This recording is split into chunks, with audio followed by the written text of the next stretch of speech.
dans le dans l'échelle de plein écran, mais je vais continuer. Chers collègues, premièrement, je tiens à vous remercier, chers organisateurs, pour avoir organisé ce séminaire. Je remercie les collègues russes ainsi que françaises pour cette invitation de présenter devant vous.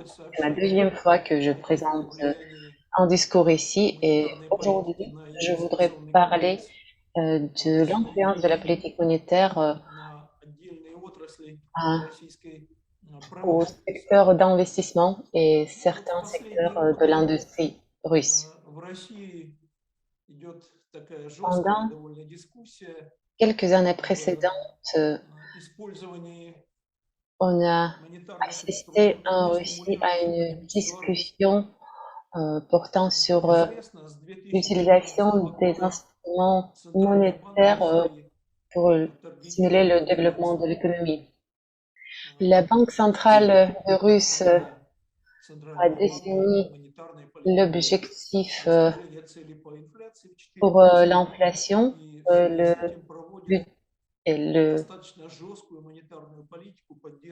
l'objectif là est au niveau de 4% et c'est pourquoi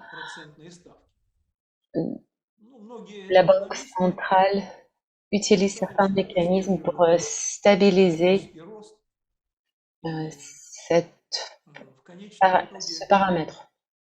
Certains économistes portent que cela diminue la croissance économique et cela a une influence sur le niveau de vie de la population. Monsieur Chirov a mentionné aujourd'hui que les revenus réels ont diminué par 10%. Mais aussi, il y a certains économistes russes, majoritairement ce sont les économistes les anciens, ils portent que, en fait, la politique monétaire n'a pas beaucoup d'influence sur la croissance économique et il ne faut pas vraiment euh, le prendre en conscience trop. Donc cette discussion, en fait, a fondé la base de la recherche qu'on a menée ensemble avec ma collègue Elena Agueva. Elle n'est pas avec nous ici aujourd'hui. Beaucoup, beaucoup d'économistes, beaucoup d'économistes en Russie ainsi qu'aux autres pays voient les influences de certains mécanismes aux inflations et d'autres facteurs économiques, mais en même temps, ils diminuent l'influence de la politique monétaire. Lepler Malafer a étudié beaucoup l'influence des instruments monétaires à l'économie des États-Unis. Et donc, notre recherche aussi a vu l'influence de la politique monétaire à la situation avec l'investissement en Russie. Donc, on a vu certains types de l'activité économique, comme par exemple la production des équipements, la production des matériaux pour la construction et d'autres secteurs. On a étudié beaucoup de statistiques quartier par quartier pendant la période à partir de l'année 2000 jusqu'à l'année 2021. On a vu les paramètres macroéconomiques ainsi que des informations qui caractérisent le secteur d'investissement et le secteur industriel de la Russie. Donc, basant sur les données quartier par quartier pour 2021, on a mené l'analyse comparative pour voir les dynamiques dans le secteur industriel et dans certaines parties de ce secteur.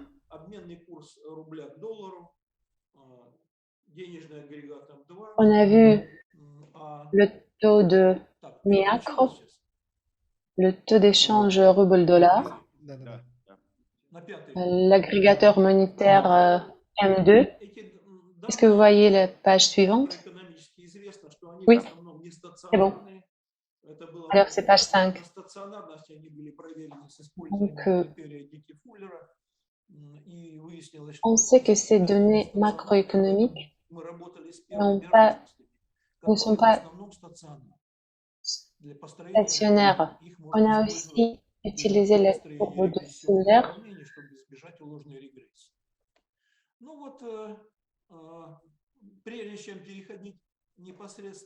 Donc, on a utilisé les premières différences pour produire des équations différentielles. Donc, premièrement, on a montré que les instruments de la politique monétaire, par exemple le taux directeur et les transactions sur le marché monétaire, tous ces Да-да-да. paramètres ont lié au taux de MIACRE. Est-ce que vous voyez ces diagrammes? Donc, sur ce graphique, vous voyez que le taux directeur de la Banque centrale russe et le taux de MIACRE sont strictement liés. Le taux de MIACRE va en parallèle avec les taux des empreintes. Donc, en fait, on peut utiliser ces facteurs pour expliquer l'influence des instruments monétaires. On peut voir ici le taux de MIACRE, l'agrégateur monétaire M2 et le taux d'échange entre les différentes monnaies qui est contrôlé par la Banque centrale. Je ne vais pas lister toutes les variables qu'on a utilisées, mais il y a certains qui caractérisent le secteur d'investissement, par exemple la construction résidentielle, d'autres constructions, la production des ordinateurs, des appareils électroniques, des équipements électriques.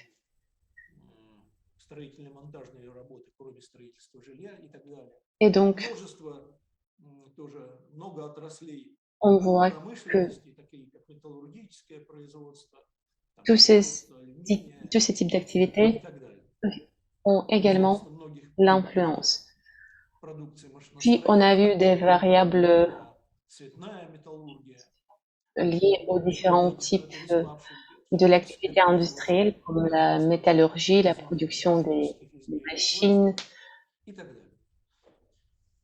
Donc, vous voyez que la liste est très détaillée. On a vu aussi la production chimique, la production de certains types de plastique, etc.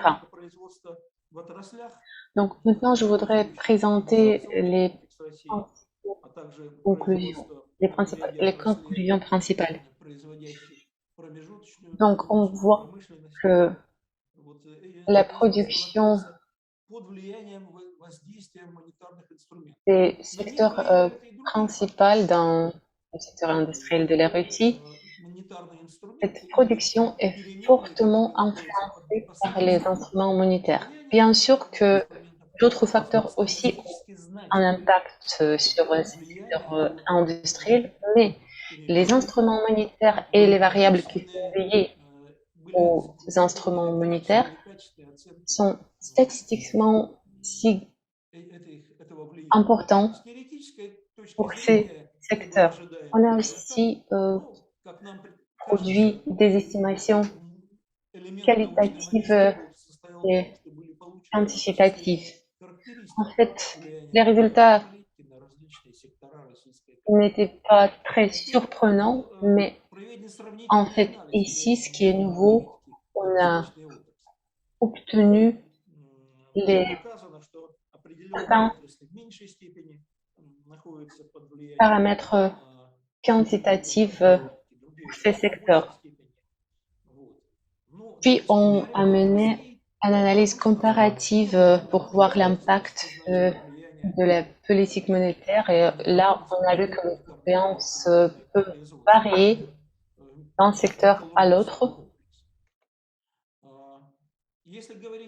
Mais en fait, on voit que les dynamiques de la production dans le secteur de la métallurgie ne voient pas de l'influence importante et ainsi ne dépend pas des instruments monétaires.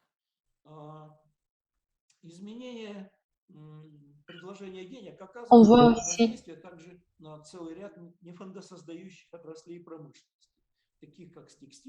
que les instruments, l'offre de l'argent, en fait, a un impact aux autres secteurs de l'industrie, comme la production textile et produits chimiques.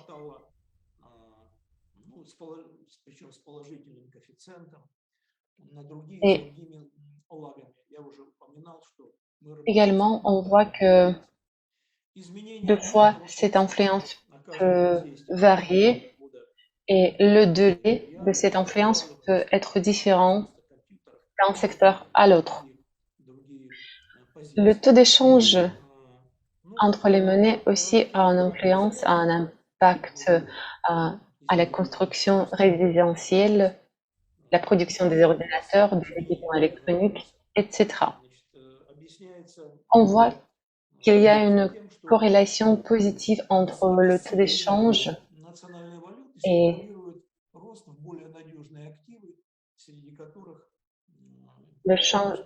entre les changements, le développement de taux d'échange, ça veut dire que les développements de taux d'échange stimulent l'investissement au secteur plus stable, comme par exemple l'immobilier.